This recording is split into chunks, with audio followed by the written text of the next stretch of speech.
जयाधिकार बोले मंदमति कहियने निंदा जुदाई।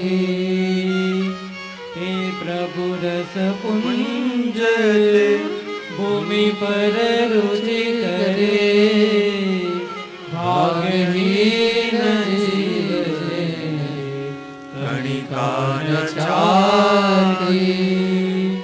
तीन देव ऊपर रयाधिकार बोले मंदमति कहियने निंदा जुदाई। श्री गोसाई जी के प्रागट्य के हेतु को, श्री गोसाई जी के स्वरूप को जो जीव जान नहीं पाते, उसके लिए गोपाल दास जी थोड़े कड़क शब्द भी उपयुक्त कर रहे हैं। कह रहे हैं ऐसे जीव कैसे अभाग्य होंगे जो पुष्टि में आए। श्री गोसाई जी का सानिध्य जिनको मिला, ए प्रभु रस पुंज ते भूमि पर रुचि करी। और जो पुष्टि पुरुषोत्तम स्वयं अपने जीवों के ऊपर अनुग्रह करने के लिए, अपने जीवों को शरण में लेने के लाभ मिल सकता था, ऐसी संभावनाएं थी।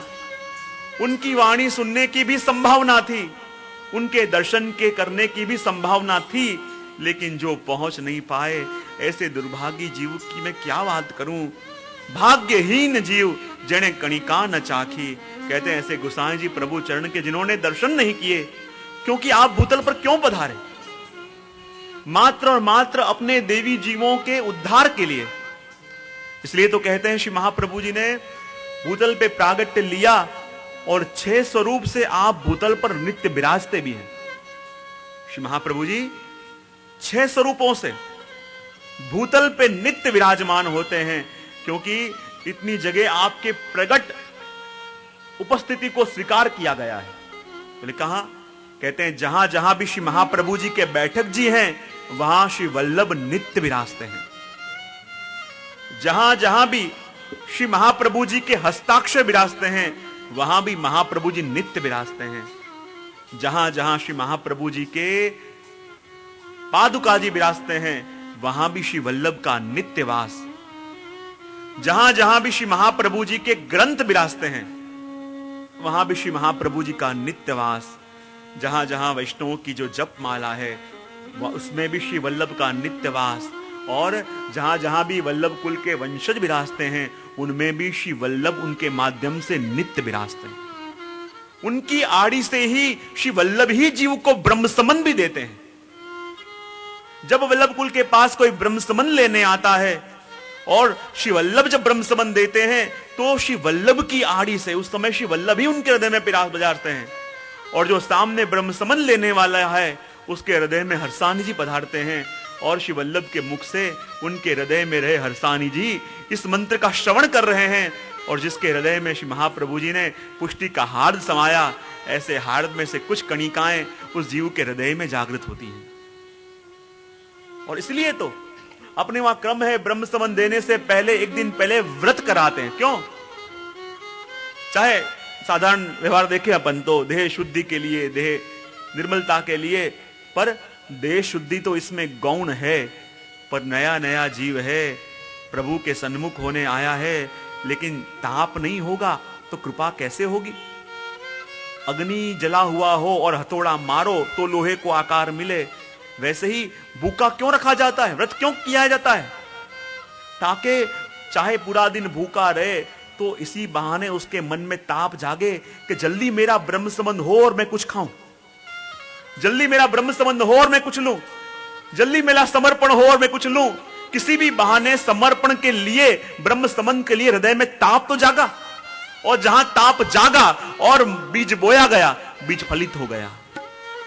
किसी भी बहाने हृदय में ताप जागा, कैसे मेरा ब्रह्म संबंध हो, जल्दी मेरा ब्रह्म संबंध हो, मैं जल्दी समर्पित हो जाऊं, जल्दी मेरा समर्पण हो।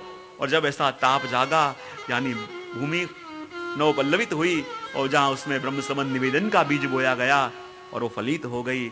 इसलिए जहां जहां भी श्री महाप्रभु जी के बैठक जी हैं, वहां नित्य श्री महाप्रभु जी विराज के आज भी भागवत जी के पाठ करते हैं। जहां जहां भी श्री महाप्रभु जी के ग्रंथ हैं, ग्रंथों के अंदर भी श्री महाप्रभु जी नित्य विराजते हैं।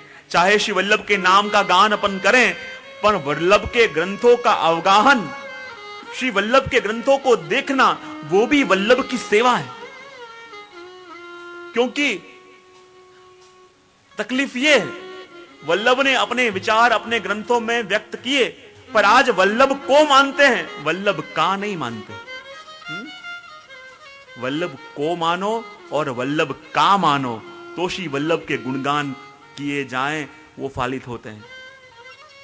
आप वल्लभ को मानते हो कि वल्लभ का भी मानते हो? और वल्लभ का समझना हो कि वल्लभ ने क्या अपेक्षा अपने से करी है, श्री वल्लभ क्या चाहते हैं, तो वल्लभ के रचे हुए ग्रंथा का दर्शन भी करो। और जब वल्लभ के ग्रंथों का दर्शन जैसे जैसे करोगे, और जितना बने, हमारे बड़े तो हमको आज्ञा करें कि मूल पाठ करो। षोडश ग्रंथ की पुस्तकों में अन्य टिकाएं अपन बांचे, अच्छा है, नॉलेज बढ़े अपना, पर एक बार श्री महाप्रभु जी का जो मूल अर्थ है, उस मूल अर्थ को मूल रूप में जरूर पढ़ो, क्योंकि वो महाप्रभु जी की वाणी है, बीज है, कैसे भी रूप में बोया जाएगा, क्योंकि जिसने अर्थ किया है उसने तो उसकी बुद्धि से अर्थ किया है। और महाप्रभु जी की वाणी ऐसी है जिसका अर्थ करने के लिए बड़े बड़े महापुरुष भी गोते खा जाएं। इसलिए जो मूल अनुवाद है श्री महाप्रभु जी की मूल वाणी, उसको यथारूप रूप से एक बार जरूर पढ़ो। उस वाणी का आत्मसात अपने अंदर होगा और वो वाणी हृदय में फलित हो गई। वैष्णव की जप माला, वो जप माला भी एक स्वरूप श्री वल्लभ का है। और वल्लभ ने उस जीव के ऊपर कृपा करने के लिए मानो इस गौमुखी के रूप से उस जीव का हाथ पकड़ रखा है, और मानो वल्लभ हाथ पकड़ के अपन को अष्टाक्षर का स्मरण करवा रहे हैं, अष्टाक्षर का दान दे रहे हैं। और देखो, इसलिए अपने वहां जप माला भी हर एक की व्यक्तिगत होनी चाहिए। ऐसा नहीं पूरे घर के 5 मेंबर हो, एक ही माला हो, एक माला फिर रहा हो, 4 वेटिंग लिस्ट में हो, इसकी माला पूरी हो फिर हमारा नंबर आवे। हर एक की माला, जप माला भी अलग अलग होनी चाहिए। और श्री वल्लभ के वंश के रूप में भी श्री वल्लभ नित्य विराजते हैं। और जब वो दृष्टि अपन को मिले, तब वास्तव में वो अनुभव अपन को, मुझे याद है हम थोड़े दिन वर्षों पहले कहीं सौराष्ट्र में गए थे,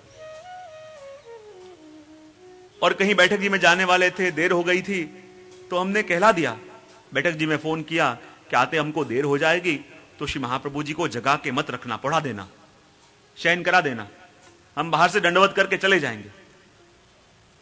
पहुंचते पहुंचते 1-1.5 घंटा 2 घंटा लेट हो गए। पहुंचे तो श्री महाप्रभु जी को जगा के रखा हुआ था। हमको भी थोड़ा क्षोभ हुआ। मैंने मुखिया जी से अंदर जाके पूछा, मैंने आपको फोन कर दिया था कि हम आने में देर हो जाए तो श्री वल्लभ को श्रम ना पड़े, आप शयन करा देना, पढ़ा देना, हम बाहर से दंडवत करके निकल जाएंगे, फिर आपने जगा के क्यों रखा? और उन मुखिया जी ने मुझे इतने 2 ही शब्द कहे कि जे आप तो वल्लभ के बालक हो, और जब कोई बालक बहुत समय के बाद अपने दादाजी को मिलने आ रहा हो